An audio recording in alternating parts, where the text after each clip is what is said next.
Hello friends and my dear students, welcome back to my channel biology booster. और आज का जो हमारा टॉपिक है वो है ओव्यूल्स के बारे में, टाइप्स ऑफ ओव्यूल्स। और मोस्ट जो कॉमन ओव्यूल है एनाट्रोपस, उसके डिटेल स्ट्रक्चर के बारे में हम लोग स्टडी करेंगे। और उससे पहले मैं ये कहना चाहता हूँ कि जो मेरे नए व्यूअर्स हैं वो मेरे चैनल को प्लीज सब्सक्राइब करें, लाइक करें और बेल आइकन को जरूर प्रेस करें ताकि मेरे वीडियोस के लेटेस्ट नोटिफिकेशन आपको मिल सके।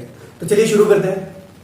तो ओव्यूल जो है वो कुल मिलाकर के 6 टाइप्स के होते हैं, जिनमें से यहाँ 5 टाइप्स जो है उसको मैंने ब्रीफ में डिस्क्राइब किया है। और जो छठा टाइप है दैट इज द एनाट्रोपस, जो कि हमारे सिलेबस में दिया हुआ है, तो उसे हम लोग डिटेल में पढ़ेंगे।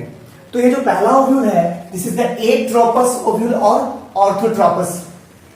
तो ऑर्थोट्रोपस ओव्यूल जो है वो क्या है, तो ये जो ओव्यूल है इस ओव्यूल में आपको हाइलम, चेलेजा, माइक्रोपाइल, ये तीनों के तीनों जो है वो एक सेम लाइन, स्ट्रेट लाइन में देखने को मिलेंगे। अब ये सारे टर्म्स क्या है, तो इन सारे टर्म्स को हम लोग डिटेल में स्टडी करेंगे तब जब हम लोग एनाट्रोपस ओव्यूल का डिटेल व्यू देखेंगे। तो एम्फीट्रोपस जो ओव्यूल है इसमें जो एम्ब्रियो सैक है, ये एम्ब्रियो सैक हमारा जो है वो कर्व होगा। This is the embryo sac, curved embryo sac. तो यहां जो एम्ब्रियो सैक है वो कर्व होगा, तो ये याद रखना है आपको। This is the hemi anatropous type of ovule. इसका दूसरा नाम हेमीट्रोपस ओव्यूल भी है। तो ये जो हेमी एनाट्रोपस या हेमीट्रोपस ओव्यूल जो है इसमें बॉडी जो है वो राइट एंगल पे होता है। ये पॉइंट आपको याद रखने हैं।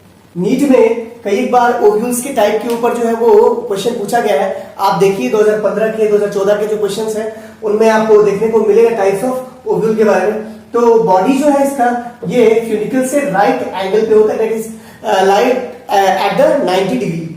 चेलेजा, माइक्रोफाइल जो है वो परपेंडिकुलरली लाई करेगा फ्यूनिकल के लिए। दोनों पॉइंट जो है आपके लिए इंपॉर्टेंट बनते हैं, तो इसे याद रखिएगा।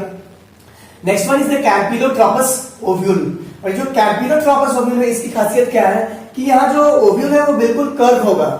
और ये कर्व इसलिए है ताकि हमारा जो माइक्रोपाइल है, एम्ब्रियो सैक है और ये जो चेलेजर पोर्शन है, ये तीनों का तीनों जो है वो एक लाइन में ना हो। तो micropyle and chalaza do not occur on the same line. और एम्ब्रियो सैक भी जो है वो माइक्रोपाइल से अटैच्ड होगा और वो भी चेलेजर के साथ सेम लाइन पे नहीं होगा। जो पांचवा टाइप है दैट इज द सर्सिनोट्रोपस ओव्यूल और सर्किनोट्रोपस ओव्यूल। इसमें क्या होगा कि जो फ्यूनिकल है ये हर ओव्यूल में ये जो स्ट्रक्चर है दिस इज फ्यूनिकल, और इसी को हम लोग प्लेसेंटा भी बोलते हैं इन टर्म्स ऑफ प्लांट्स। तो फ्यूनिकल ही प्लेसेंटा है। तो ये जो फ्यूनिकल है ये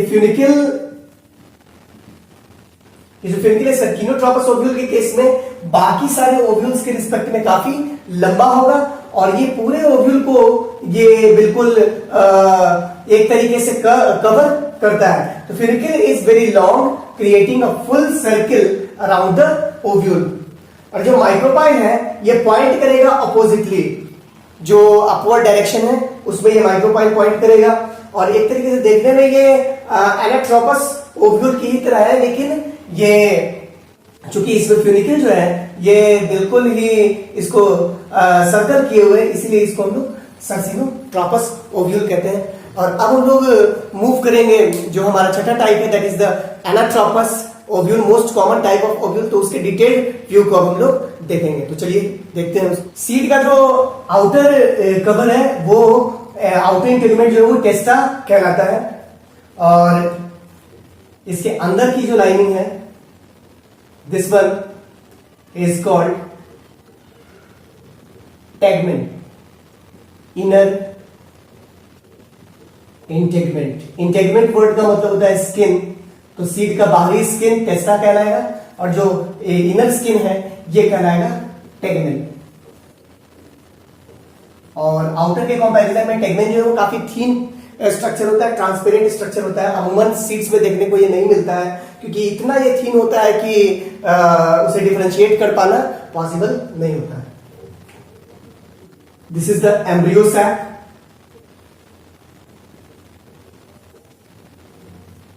this is the embryo sac. और इस एम्ब्रियो सैक में जो ऊपर के 3 सेल्स हैं दीज आर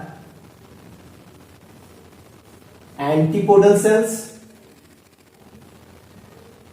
ये जो सेल्स हैं एजेस पे इन्हें कहते हैं हम लोग सिनर्जिड्स। सेंटर में जो सेल है ये कहलाता है एग या फीमेल गैमेट, फीमेल गैमेट। और इन दोनों को अगर मिला दिया जाए तो ये बन जाएगा एग।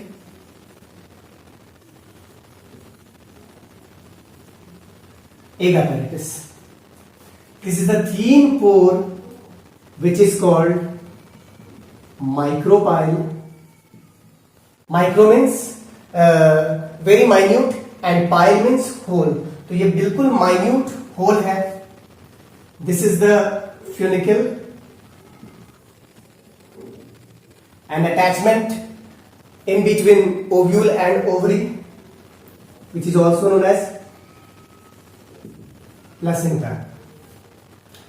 ये फ्यूनिकल जिस जगह पे आकर ओव्यूल से अटैच होता है, इस पोर्शन को हम कहते हैं हाइलम। और ये जो हाइलम का पोर्शन है, जब ये ऊपर की तरफ आकर के इसको ओवरलैप करता है तो यही प्रोसेस, यही जो आगे का आउटग्रोथ है, this is called raphe. Raphe is nothing but the extension of hilum upward the embryo sac, and this is the chalazal end. This is called chalaza. Chalaza is in case of anatropous ovule, chalaza is always opposite with respect to the micropyle. तो micropyle एक ऐसा portion है जो जहां से pollen tube की general entry होती है और इसी के थ्रू ये पॉलन ग्रेन, पॉलन ट्यूब जो है वो एंटर करेगा और जो गैमेट्स है वो आगे चल करके फर्टिलाइजेशन कराते हैं। तो ये एक एनाट्रोपस ओव्यूल का स्ट्रक्चर है और इस एनाट्रोपस ओव्यूल के स्ट्रक्चर में आपको इन सारे पॉइंट्स को याद रखने हैं। बोर्ड्स में कई एक बार जो है वो लेवल डायग्राम भी पूछा गया है, बिहार बोर्ड हो, सीबीएसई बोर्ड हो या फिर अदर स्टेट बोर्ड्स हो, तो उनमें ये जो लेवल डायग्राम है वो पूछा जाता है। तो आपको ये जो पॉइंट्स है वो याद रखने हैं आपको। तो ये एक एनाट्रोपस ओव्यूल है। अब हम लोग बात करेंगे कि जब स्टैमेन में पॉलन ग्रेन बन चुका है और यहाँ पर जो है वो फीमेल गैमेट भी बनकर रेडी है, तो अब जो प्रोसेस होगा वो पॉलिनेशन तो हम लोगों ने देख चुका है। तो पॉलिनेशन के बाद एक प्रोसेस है pollen pistil interaction and then double fertilization, triple fusion. किस तरीके से पॉलन ट्यूब का एंट्री होता है, माइक्रो जो हमारा ट्यूब है, जो स्टाइल है वो फीमेल के पिस्टिल का जो स्टाइल है उसके अंदर किस तरीके से पॉलन ट्यूब एंटर करता है, पॉलन पिस्टिल इंटरेक्शन क्या होगा, तो उसे अब हम लोग। तो पॉलन पिस्टिल इंटरेक्शन क्या है? तो जब पॉलिनेशन के थ्रू पॉलन स्टिग्मा के ऊपर लैंड कर जाता है तो उसके बाद जो स्टिग्मा है वो पॉलेंस को किस तरीके से रिसीव करेगा या किस तरीके से उन सारे पॉलेंस को रिजेक्ट करेगा और वो किस तरीके से पहचानता है एक particular type of pollen grain को, तो इसी प्रोसेस को कहते हैं हम लोग पॉलन पिस्टिल इंटरेक्शन। और पॉलन पिस्टिल इंटरेक्शन, पॉलिनेशन जो है ये एक ऑब्वियस प्रोसेस नहीं है। ऐसा जरूरी नहीं है कि एक जो पिस्टिल है उसके स्टिग्मा के ऊपर जो पॉलन ग्रेन्स लैंड कर रहे हैं वो एक ही स्पीशीज के हो, एक ही वैरायटी के हो, अलग अलग वैरायटी के अलग अलग स्पीशीज के हो सकते हैं। तो किस तरीके से स्टिग्मा रिकॉग्नाइज करता है और किस तरीके से पॉलन ट्यूब का फॉर्मेशन होता है, तो उन सारे प्रोसेस को, उन सारी बातों को हम लोग पॉलन पिस्टिल इंटरेक्शन कहते हैं। तो मैंने पिछली लेक्चर्स में बताया आपको कि टैपेटम का फंक्शन, टैपेटम जो है वो कंपेटेबिलिटी इनकम्पेटेबिलिटी फैक्टर को सिक्रीट करता है, जिसे रिसीव करता है स्टिग्मा का जो सरफेस है वो, और तब वहां पे जो है वो कुछ केमिकल चेंजेस होते हैं और वो केमिकल चेंजेस ये पता लगाते हैं कि किस तरीके से जो पॉलन ग्रेन है वो एक ही स्पीशीज का, एक ही टाइप का है या नहीं है। तो सपोज दिस इज स्टिग्मा,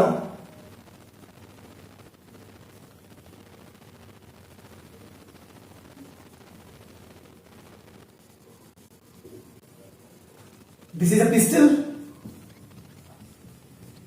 और कार्पल। तो पिस्टल या कार्पेल के ऊपर जरूरी नहीं है कि एक ही तरीके के पॉलन ग्रेन्स आकर के लैंड करें, ऐसा जरूरी नहीं है। तो यहां अलग अलग पॉलन ग्रेन्स जो है वो स्टिग्मा के ऊपर प्रेजेंट है। तो होगा क्या कि स्टिग्मा जो है उन पॉलन ग्रेन्स को जो इस पर्टिकुलर पिस्टिल के स्पीशीज के नहीं है उनको वो कंप्लीटली रिजेक्ट कर देगा। अब ये रिजेक्शन का जो प्रोसेस है वो एक केमिकल चेंज है। ये केमिकल जो है वो हर एक पॉलन ग्रेन से निकलता है, that is the compatibility incompatibility factor. और वो जो केमिकल है वो स्टिग्मा की सरफेस के ऊपर जैसे ही आकर गिरता है तो स्टिग्मा उस केमिकल को अपने से मैच कराने की कोशिश करता है, और जब वो मैच हो जाता है तब आगे चल करके आगे का प्रोसेस होगा। और अगर मैच नहीं होता है तो उन सारे पॉलन ग्रेन जो इस पर्टिकुलर पिस्टिल या कार्पेल के स्पीशीज के नहीं है उनको रिजेक्ट कर देता है। तो बाकी जो पॉलन ग्रेन्स है वो रिजेक्ट हो जाएंगे और जो एक पर्टिकुलर स्पीशीज का पॉलन ग्रेन होगा उसको आगे ग्रोथ करने के चांसेस काफी ज्यादा होंगे। So suppose this is the pollen of another species and this is the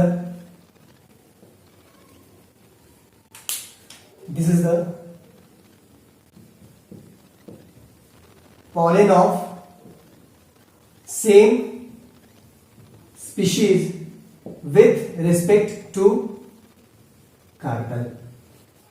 तो ये जो pollen another species का है ये रिजेक्ट हो जाएगा, मतलब इसका ग्रोथ अब आगे पॉसिबल नहीं है, क्योंकि जो compatibility incompatibility factor pollen grain लेकर आ रहा है अपने सरफेस के ऊपर उस केमिकल को यहां जो स्टिग्मा है वो रिकॉग्नाइज प्रॉपर्ली कर नहीं पा रहा है, और जब नहीं कर पा रहा है तो ये पॉलन ग्रेन आगे चल करके स्टिग्मा के ऊपर जर्मिनेट नहीं करेगा।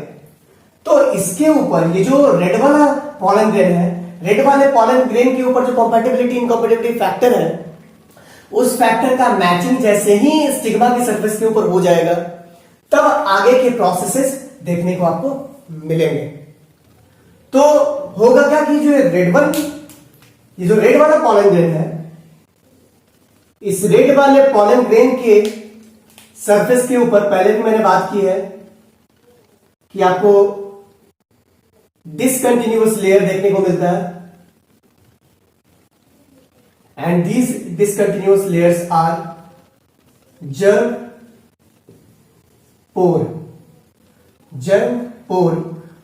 और ये जो जर्म पोर है ये जर्म पोर जैसे ही केमिकल्स की मैचिंग हो जाएगी स्टिग्मा के ऊपर तो होगा क्या कि ये जो स्टिग्मा है ये जो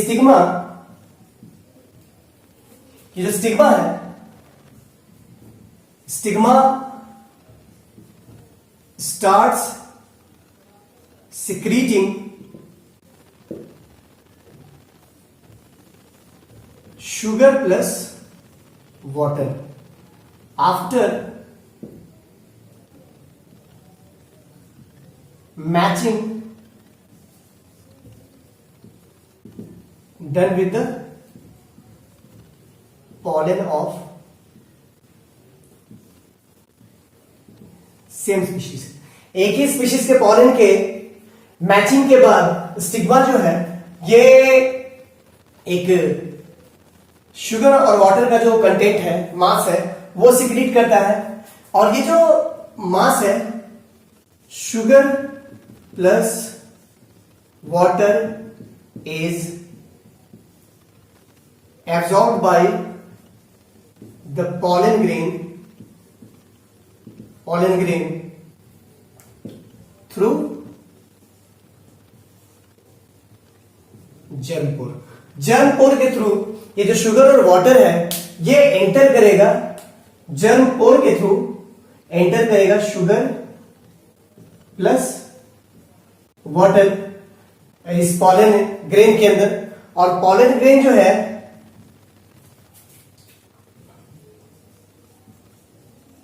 pollen will swell and starts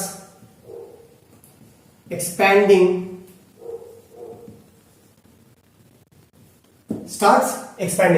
होता क्या है कि जो एग्जाइम वाला लेयर है ये काफी टफ होता है।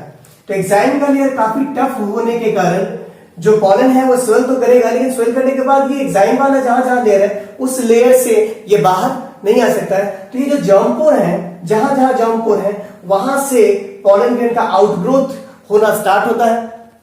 यूजुअली एक पॉलन ग्रेन से एक ही पॉलन ट्यूब निकलता है, that is the pollen grains of majority plants are मोनोसिफोनस।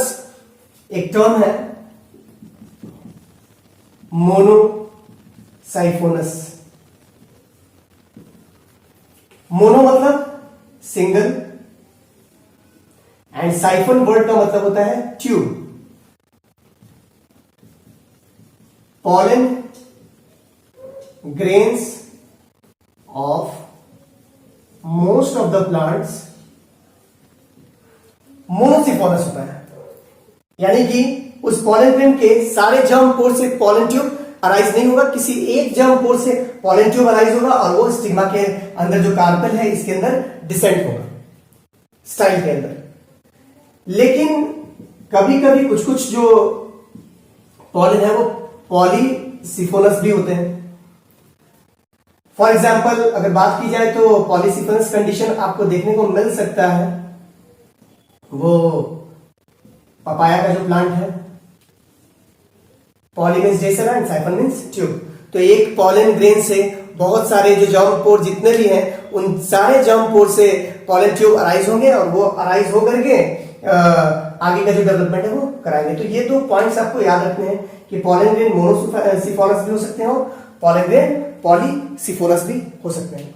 तो जैसे ही पॉलन स्वेल होगा तो स्वेल होने के बाद ये केवल वहीं से आगे आउटग्रोथ होगा इसका, जहां पे ये एक्साइल वाला जो पोर्शन है वो नहीं है, एब्सेंट है, और वहां से ये डेवलपमेंट होगा। अब यहां एक और इंपॉर्टेंट बात आती है। इंपॉर्टेंट बात ये है कि मैंने बताया था कि मेजॉरिटी ऑफ द प्लांट है तो 60 to 70% जो एंजियोस्पर्म्स है उनमें पॉलन ग्रेन जो है वो जब शेड होता है तो वो 3 सेल्ड स्टेज में शेड होता है। 3 celled stage that is the जो आपका जेनरेटिव सेल था वो generative cell already 2 male gametes को बना चुका होता है और पॉलन जैसे ही ट्रांसफर होता है स्टिग्मा के ऊपर तो पॉलन ट्यूब में ऑलरेडी 2 सेल्स 2 मेल गैमेट्स होते हैं। लेकिन कुछ जो पॉलन ग्रेन के टाइप्स हैं उनमें जो पॉलन ग्रेन जो है वो शेड होता है, एंथर से जब डिहाइस होता है, फटता है जब एंथर, तो उससे जब निकलते हैं वो स्टिग्मा के ऊपर लैंड होते हैं तो वहां वो 2 सेल्ड स्टेज में होते हैं। That is one large vegetative cell and the smaller one spindle shaped generative cell. तो जैसे ही स्टिग्मा के ऊपर लैंड करते हैं पॉलन ग्रेन और जब वो जर्मिनेशन स्टार्ट होता है तो जर्मिनेशन के जस्ट बाद स्टाइल के अंदर that is the female reproductive part के अंदर उनका डेवलपमेंट होता है और जेनेटिव सेल वहां पे अपना मियोटिक डिवीजन कंप्लीट करके 2 मेल गैमेट्स को रिलीज करता है। तो मेजॉरिटी ऑफ प्लांट्स में 3 सेल्ड स्टेज में आते हैं, जबकि माइनॉरिटी कुछ जो परसेंटेज है अप टू 30 to 40% जो एंजियोस्पर्म्स है उनमें आपको जो डेवलपमेंट है पॉलन ग्रेन का वो 2 सेल्ड का मिलेगा, जो कि आगे चल करके फर्दर जो जेनेटिव सेल है वो 2 मेल गैमेट्स का प्रोडक्शन करता है। तो ये बातें आपको याद रखनी है। तो अब जो डेवलपमेंट होगा वो कुछ इस तरीके का होगा कि ये तीनों पॉइंट्स आपको याद रखना है। अब होगा क्या कि ये जो पॉलन ग्रेन है, ये जो पॉलन ग्रेन है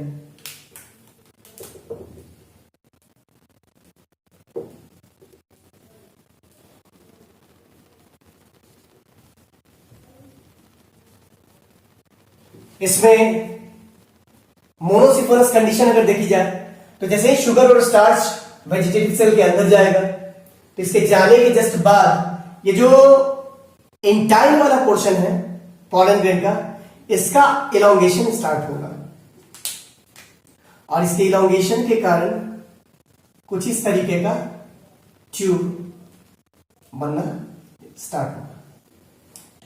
तो ये पॉलन ट्यूब है।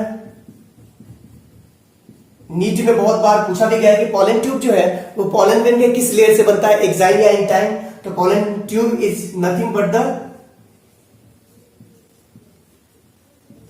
Outgrowth of intine. तो ये पॉइंट आपको याद रखना है। तो जैसे ही ये जो इंटाइन वाला पोर्शन है ये आगे चल करके पॉलन ट्यूब बनाता है तो जो वेजिटेटिव सेल है, अब ये पॉलन ट्यूब का फॉर्मेशन हुआ कैसे? तो pollen tube is produced by the nucleus of vegetative cell.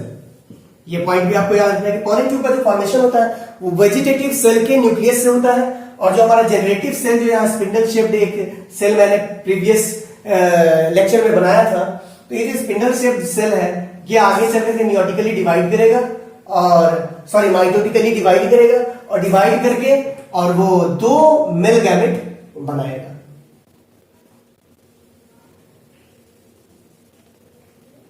ये है 2 मेल गैमेट्स। तो पॉलन ट्यूब का फॉर्मेशन होगा और ये पॉलन ट्यूब आगे कुछ इस तरीके से स्टिग्मा के अंदर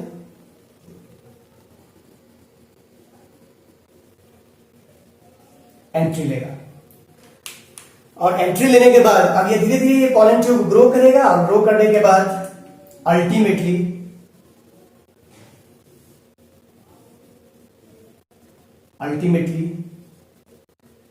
ये रीच करेगा up to the micropylar region और तब यहां दोनों मेल गैमेट जो रिलीज कर दिए जाएंगे and then will occur double fertilization and triple fusion.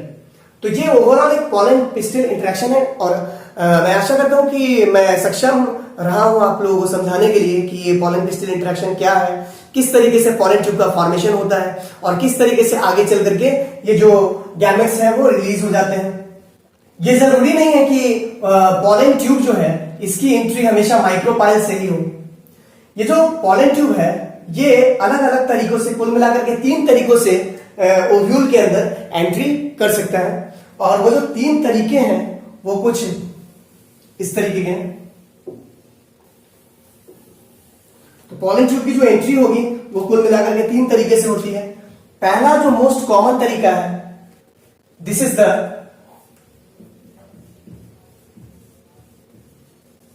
पोरोगैमी। What is porogamy? Entry of pollen tube through micropyle। अगर माइक्रोपाइल से पॉलन ट्यूब एंटर करता है तो उसको हम लोग कहते हैं पोरोगैमी। दूसरा है चैलेजोगैमी। चैलेजोगैमी, अब ये चैलेजोगैमी क्या है? Entry of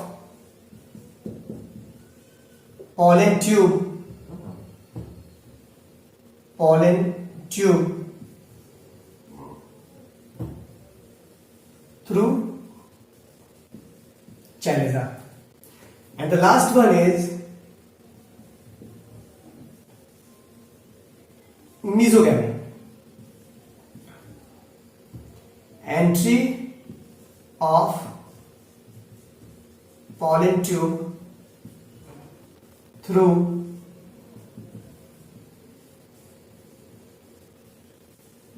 integuments. तो कुल मिलाकर के 3 तरीके से पॉलन ट्यूब का एंट्री हो सकता है। This is पोरोगैमी,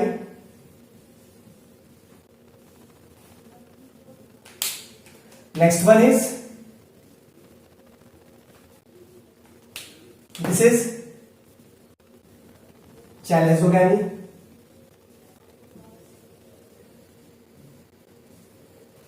and the last one is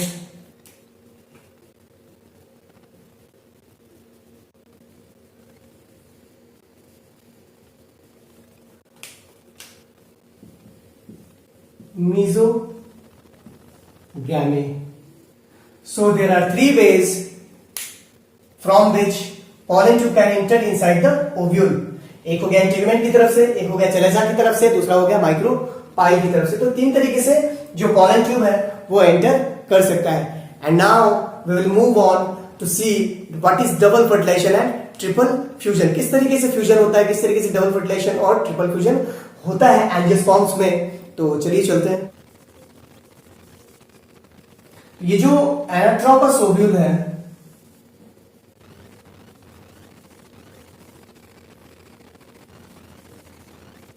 इस ओव्यूल के अंदर किसी भी तीनों में से किसी भी तरीके से जो पॉलन ट्यूब है वो एंट्री ले सकता है। और एक इंपॉर्टेंट बात की जैसे ही पॉलन ट्यूब का फॉर्मेशन हो जाता है अप टू द डेस्टिनेशन, तो पॉलन ट्यूब को बनाने के जस्ट बाद जो ट्यूब न्यूक्लियस है वो डिजेनरेट हो जाता है। तो ट्यूब न्यूक्लियस के डिजेनरेट होने के बाद ये जो पॉलन ट्यूब बन चुका है, इस पॉलन ट्यूब में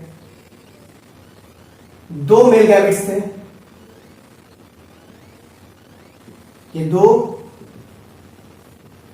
मेल गैमेट्स थे। ऊपर की तरफ की अगर बात की जाए तो ऊपर एंटीपोडल सेल्स हैं और नीचे की तरफ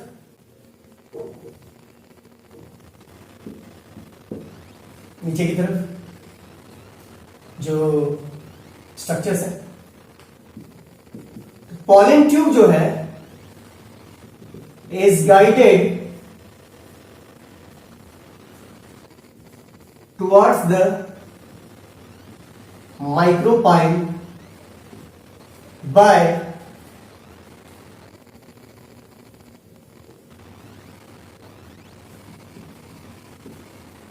filiform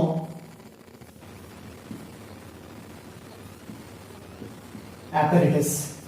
पॉलन ट्यूब की जो एंट्री है वो माइक्रोपाइल के थ्रू जो गाइड होती है वो फिलिफॉर्म एपरेटस से होती है। यहाँ कुछ एपरेटस होते हैं जो पॉलन ट्यूब की एंट्री को, पॉलन ट्यूब जो है उसको गाइड करते हैं। And it is a type of chemotropism. It is a type of chemotropic movement। Chemical जो पॉलन ट्यूब को गाइड करते हैं अप टू द माइक्रोपाइल। तो जब गाइड करते हैं तो जस्ट उसके बाद क्या होगा कि मैंने बताया था आप लोगों को प्रीवियस क्लास में कि यहां जितने भी न्यूक्लियस हैं और यह जितने भी सेल्स हैं उन सारे सेल्स की जो प्लॉइडी है वो हैप्लॉइड है। यहां जितने भी सेल्स मिलेंगे आपको अंदर में एम्ब्रियो सैक के, वो सारे के सारे हैप्लॉइड सेल्स होते हैं, इंक्लूडिंग दीज पोलर न्यूक्लियाई। तो सबसे पहले, और यहां जो मेल गैमेट है ये भी हैप्लॉइड है, तो सबसे पहले क्या होगा, one of the male gamete fuses with the egg. ये जो एग है, इस एग के साथ 2 में से एक मेल गैमेट आकर के फ्यूज करेगा and it will form the egg plus male gamete. जो एग और मेल गैमेट है ये बनाएगा जाइगोट, और जाइगोट की जो प्लॉइडी है वो 2n। उससे पहले ये जो प्रोसेस बना है, ये जो प्रोसेस है, इसके पहले अगर बात की जाए तो सबसे पहले पोलर न्यूक्लियाई जो है, ये जो पोलर न्यूक्लियाई है ये आपस में फ्यूज करेंगे और फ्यूज करने के बाद ये बनाते हैं secondary nucleus. Polar nuclei fuses और उससे बनता क्या है, सेकेंडरी न्यूक्लियस। और जो सेकेंडरी न्यूक्लियस है इसकी प्लॉइडी होती है 2n। ध्यान रखिएगा आप लोग कि यह जो क्रोमोसोम्स के नंबर हैं ये बहुत इंपॉर्टेंट है, एग्जाम में कई बार पूछा भी गया है कि हर जो सेल्स बन रहे हैं ड्यूरिंग द फर्टिलाइजेशन स्टेज, ये इनमें जो नंबर ऑफ क्रोमोसोम है वो किस तरीके से चेंज कर रहा है। तो पहले पोलर न्यूक्लियाई आपस में फ्यूज किए और देन बनाया सेकेंडरी न्यूक्लियस, और इनका जो प्लॉइडी है वो है 2n। Egg plus male gamete ये जो फ्यूज किया और फ्यूज करने के बाद बनाता है zygote, and zygote is also having the same number of chromosome as that of secondary nucleus. And the last process is जो एक मेल गैमेट है, मेल गैमेट और secondary nucleus plus male gamete. ये जो सेकेंडरी न्यूक्लियस है और जो हमारा एक दूसरा जो मेल गैमेट बचा वो फ्यूज करेगा और फ्यूज करके बनाएगा PEN. What is PEN? This is the primary endosperm nucleus और primary endosperm 7। तो आपको याद रखना है।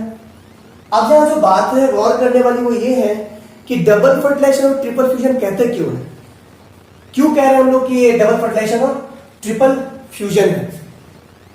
तो अगर देखें हम लोग तो ये जो सेंट्रल सेल है इसके पास कुल मिलाकर के 2 न्यूक्लियस है, और एक और जो न्यूक्लियस है मेल गैमेट का वो आकर यहां फ्यूज किया। तो यहां कुल मिलाकर के कितने न्यूक्लियस फ्यूज किया, तो कुल मिलाकर के 3 न्यूक्लियस जो है वो यहां पे सेंटर में फ्यूज किया, जिस वजह से जिस कारण से हम लोग इसे ट्रिपल फ्यूजन कह रहे हैं। तो क्यों कह रहे हैं ट्रिपल फ्यूजन इसको,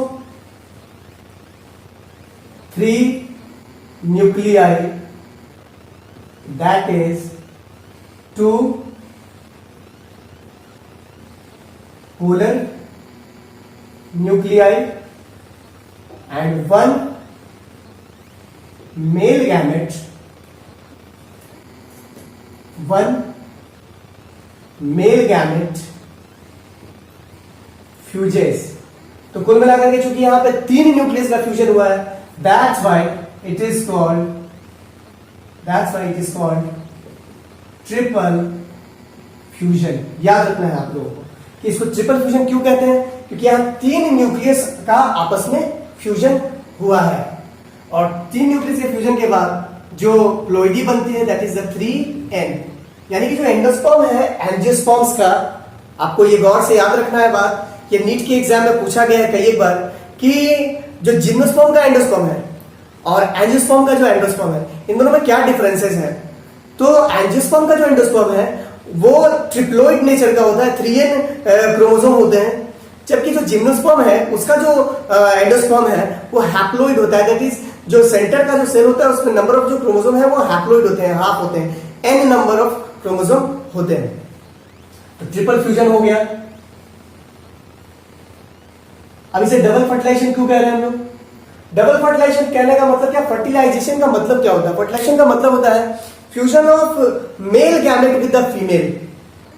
तो मेल गैमेट्स यहां पे कुल मिलाकर 2 हैं, एक मेल गैमेट फ्यूज कर रहा है एक के साथ, और दूसरा मेल गैमेट जो फ्यूज कर रहा है वो जो सेकेंडरी न्यूक्लियस के साथ। तो पहला जो फर्टिलाइजेशन है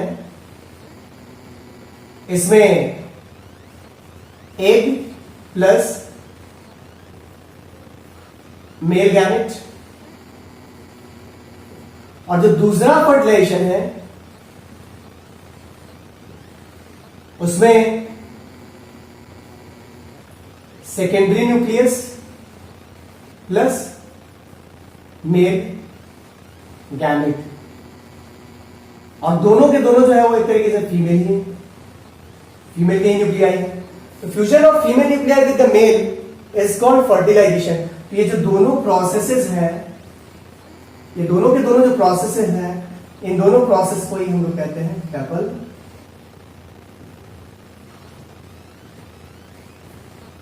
फर्टिलाइजेशन। तो डबल फर्टिलाइजेशन और ट्रिपल फ्यूजन क्या है, आई होप कि आप लोगों को ये समझ में आ गया होगा। और ये जो डबल फर्टिलाइजेशन ट्रिपल फ्यूजन का जो प्रोसेस है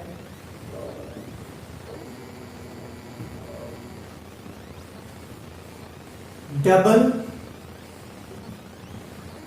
fertilization and triple fusion was discovered by